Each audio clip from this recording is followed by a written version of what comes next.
미국 증시와 비트코인이 조정을 받는 가운데 인사를 드리고 있는 크립토마토입니다. 달러의 강력함이 유지가 되면서 증시는 다시 한번 흔들리기 시작했습니다. S&P 500 같은 경우는 4,000달러 선을 내주고야 말았는데요. 다른 종목들 같은 경우도 크게 부진한 모습을 보여주고 있는 오늘, 그동안에 오르는 것에 대한 조정인가, 아니면은 달러가 계속해서 강세를 띨에 따라서 그동안에 올랐었던 것은 가짜 상승이라고 치고 계속해서 떨어지게 될 것인가, 중요한 기로에 놓여 있다라는 생각이 듭니다. 한편 비트코인 같은 경우도 상황이 그닥 좋지는 않았었는데요. 다시 한번 25,000달러의 문을 두드렸었으나 결국 무너지면서 24,300달러 선까지 밀리고 있는 상황입니다. 그 전부터 여러 시간대별로 베어리시 다이버전스들이 나왔다라고 해가지고 어느 정도는 예상된 하락이었었다라는 의견들이 많이 있는데요. 자, 문제는 그 후에 어떻게 될 것인가가 이제 관건이 되겠죠. 지속적인 상승이 나올 수 있는가, 아니면 지속적인 조정이 나올 것인가.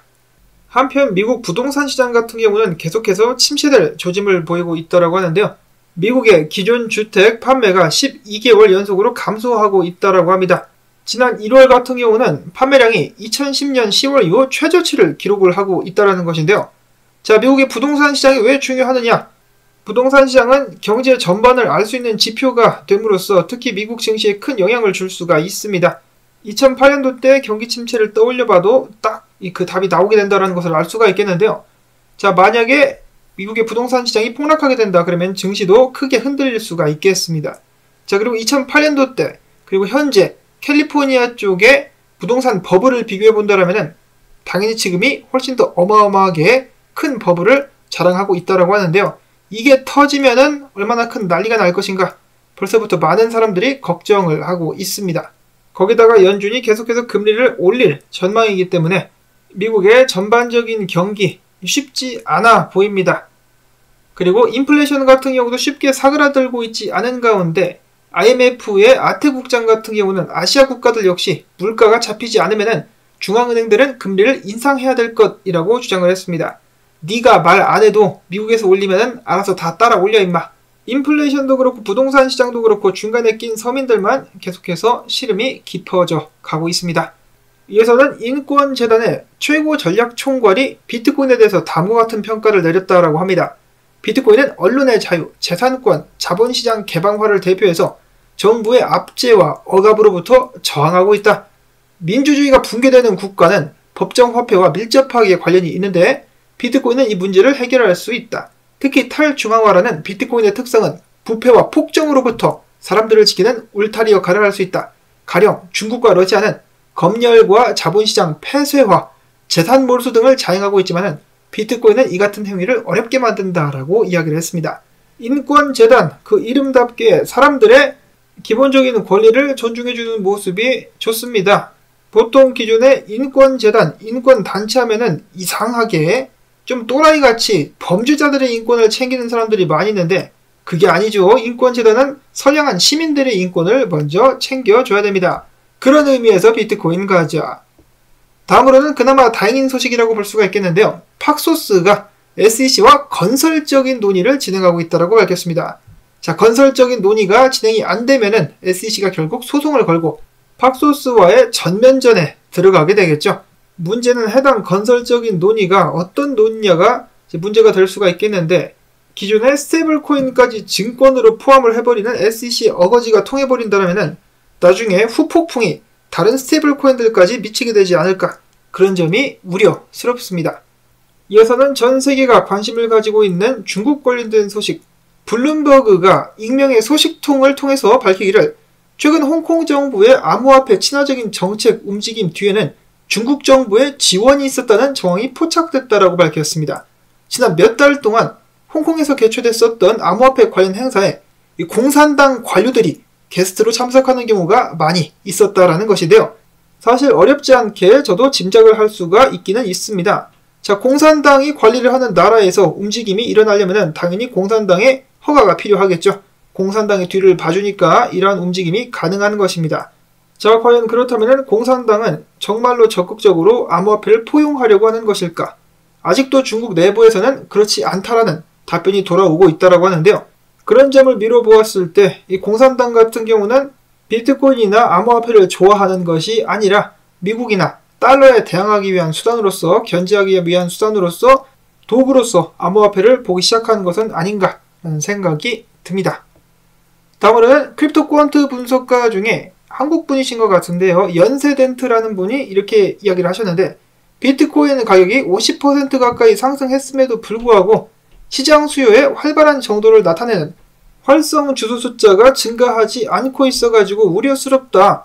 보통 이 자산의 가격은 시장에서 수요와 공급 법칙에 의해 결정이 되는 것이 당연한 것이고, 암호화폐도 여기에 포함이 된다. 가격이 오르려면 시장의 관심과 수요가 뒷받침이 되어야 된다. 이에 대한 예를 딱 들어가지고 2018년도 때 약세장 끝날 때, 하락장 끝날 때, 그리고 2020년도 3월 전염병 사태 때문에 큰 폭락 후에 가격이 상승하기 시작했을 때 활성 주소 숫자도 함께 늘어나면서 30일 2평이 늘었다. 근데 2023년도에 들어서는 비트코인 가격이 많이 올랐음에도 불구하고 이와 같은 추세가 나타나고 있지 않다라고 이야기를 하는 것입니다.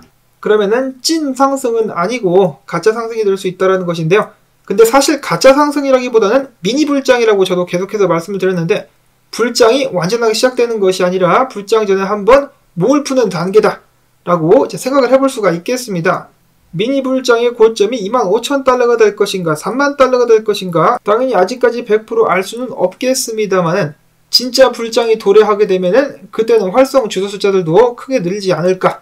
자, 그러면 이 미니 불장은 언제쯤 끝나게 될 것인가, 어디까지 비트코인은 다시 하락하면서 축적 기간을 거치게 될 것인가 예측을 해볼 수밖에 없겠는데요. 당연히 미국 증시에 큰 영향을 받고 있습니다. S&P 500 같은 경우도 고점을 뚫지 못해가지고 저항 부근에서 계속해서 와리가리를 때리면서 이윽고는 밀리다가 결국은 4,000포인트도 내주는 그런 모습이 보여지기도 했었는데요. 나스닥 같은 경우도 좋지 않습니다. 저항에서 더블탑을 찍으면서 가랭이가 찢어지고 있는 안타까운 모습. 이런 식이라면은 결국은 계속해서 가격이 떨어질 수밖에 없겠는데요. 그러면 비트코인도 같이 딸려 들어갑니다. 비트코인 네브라스칸 군어 분석가 이야기를 4시간봉 이 추세를 뚫고 아래로 내려왔다가 다시 올라가려고 했는데 리젝션이 나와가지고 지속적으로 하방 압력이 강해지고 있다 하는 분석이 나왔었으며, S&P 500 및 미국 증시와 마찬가지로 비트코인도 결국 저항을 뚫지 못했습니다. 그러면서 지금 흘러내리고 있는 상황. 좀 안타까운데요. 자, 비트코인 같은 경우 만약에 24,300달러 위에서 올라가가지고 다시 안착할 수 있다면은 다시 한번 25,000달러대 도전을 해볼 수가 있겠으나, 그렇게 하지 못하면은 결국 추가적으로 밀리게 되면서 23,896달러, 거의 24,000달러 선까지도 한번 밀리게 될 수 있다고 합니다. 이 자리에서 버텨주지 못하면은 어떻게 됩니까? 추가적인 하락이 나올 수밖에 없겠죠. 크레더블 크랩터 같은 경우는 이야기하기를 비트코인 차트상 베리시 다이버전스가 나오고 있기 때문에 이런 식으로 약간 다시 한번 도전해볼 수는 있겠지만은 결국은 25,500달러 선까지도 내려갔다가 축적을 거쳐가지고 다시 다음 상승을 준비할 수 있을 것이라는 분석을 남겼습니다. 작년 8월에도 고점으로서 저항으로서 비트코인 가격을 찍어 눌렀었던 그 자리가 다시 한번 비트코인에게 고배를 마시게 하고 있습니다.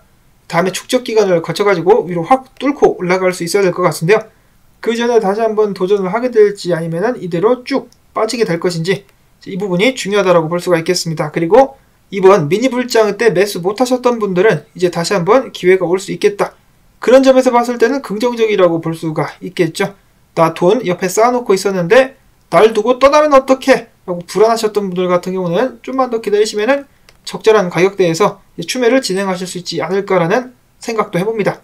물론 차트 분석 같은 경우는 가능성이 기인하는 것이기 때문에 이럴 가능성이 있다라고 말씀을 드리는 것이지 100% 장담을 드리는 것이 아니라는 점을 다시 한번 꼭 말씀을 드립니다. 이어서는 기타 소식들 보도록 하겠습니다. 시바이누의 팬들이 기다렸었던 시바리움, 다음 주에 드디어 베타 버전이 출시되게 될 것이라고 합니다.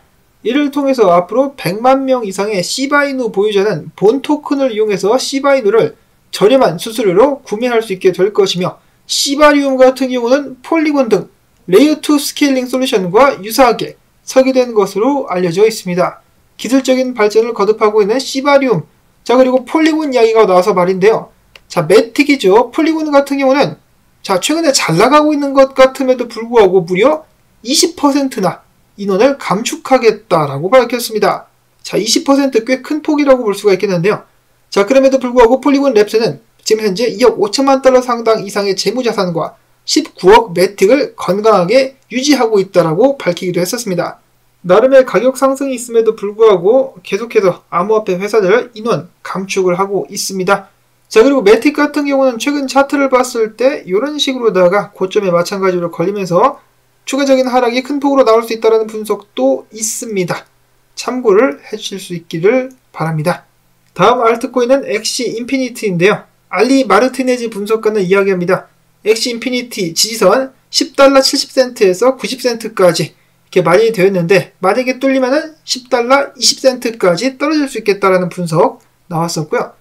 다음으로 오늘 앵커가 또 좋은 소식을 내보냈었죠. 앵커가 기업용 노드 서비스를 제공하기 위해서 마이크로소프트와 파트너십을 체결했다는 소식, 큰 호재와 함께 가격이 높게 뛰기도 했었습니다. 해당 소식이 며칠만 좀 더 일찍 발표가 됐었더라면 더욱더 크게 날아갈 수도 있었을 것 같은데 지금 분위기가 쪼까 안 좋습니다. 다음으로는 아발란체인데요. 아발란체 역시 이번에 인도 최대 게임 스트리밍 플랫폼인 로코와 파트너십을 맺었다라고 하네요. 앵커와 마찬가지로 아발란체 블록체인이 실제로 활용될 수 있는 좋은 파트너십이다 라고 생각이 되고요. 자, 그 다음에 말도 많고 탈도 많은 위메이드가 사우디 게임사인 966와 파트너십을 체결했다라고 합니다. 위메이드가 언급이 돼서 말씀인데 위메이드 관련된 소식을 앞으로 전하지 말까요? 위메이드 이야기만 나오면은 꼭 흥분하시는 분들이 계셔가지고 이거 좀 전하지 말까라는 생각이 듭니다. 다음으로는 암호화폐 온체인 분석업체인 루콘체인에 의하면은 암호화폐 서비스 기업인 엠버그룹과 암호화폐 중심의 투자회사인 아르카가 GMX를 대량으로 매집하고 있었다라고 합니다. GMX는 탈중앙화된 파생상품 거래소를 설계하는 프로젝트죠. 해당 GMX를 대량으로 매집하고 있었다라고 하는데 756만 달러 상당, 그리고 아르카 같은 경우는 평균가가 굉장히 높은데요. 81달러 50센트로 42,972개, 그리고 23,476개를 매집을 했었다라고 합니다. 그런가 하면은 GMX만 탈중앙화된 파생상품 거래소 프로젝트를 진행하고 있는 것이 아닙니다. 그들의 라이벌이라고 볼 수 있는 게인즈 네트워크 역시 최근에 바이낸스에 상장이 되면서 경쟁을 가속화하기 시작했으며 그 외에도 아비트럼에서 벨라라는 탈중앙화된 파생상품 거래소가 최근에 베타 테스트를 시작을 했습니다. 그렇기 때문에 앞으로 탈중앙화된 파생상품 거래소 토큰이 뜰 것 같다라고 생각하시는 분들 GMX, GNS, 그리고 이 코인은 저는 잘 모르겠는데 이 코인도 마찬가지 프로젝트라고 합니다. ROSN 그리고 벨라 토큰을 주목해 주실 수 있기를 바랍니다. 자, 그 다음으로는 중국계 거래소 중에 MEXC라고 있습니다. 저도 사용을 하고 있는 거래소인데요. 아직까지도 준비금을 공개하지 않고 있다라고 해가지고 약간의 불안감을 자아내고 있다. 혹시라도 거래소 활용하시는 분들께서는 참고를 하실 수 있기를 바라고요. 다음으로 솔라나 같은 경우는 미국의 오프라인 매장을 개장을 했었는데 이 솔라나 스페이시스 망했는지 뉴욕과 마이애미 매장을 폐점한다라고 밝혔습니다. 그러면서 앞으로 서비스는 온라인상에서 지원을 하게 될 것이라고 하네요. 한편 솔라나 같은 경우는 최근에 결국 정을 뚫지 못했습니다. 당연히 비트코인과 마찬가지 상황이라고 볼 수가 있겠는데요. 비트코인이 흐르면 솔라나도 같이 흘러내리게 될 것 같다라는 안타까운 말씀을 전해드리면서 저는 오늘 영상 여기서 마무리를 짓도록 하겠습니다. 기분 좋은 날은 아니지만은 나중에 추매할 찬스가 올 수도 있다. 다음 불장을 준비하는 것이 더 중요한 것이겠죠. 오늘도 마찬가지로 여러분들께 도움이 되셨다면 수고했다는 의미에서 광주뜻 가지야! 특히 광고 한 편만이라도 마지막까지 틀어주기 꼭 부탁을 드립니다. 여러분들의 도움이 있어야만 저도 계속해서 살아남을 수가 있겠죠. 자, 그럼 저는 다음에 새로운 소식 가지고 인사를 드리도록 하겠습니다. 안녕히 계십시오.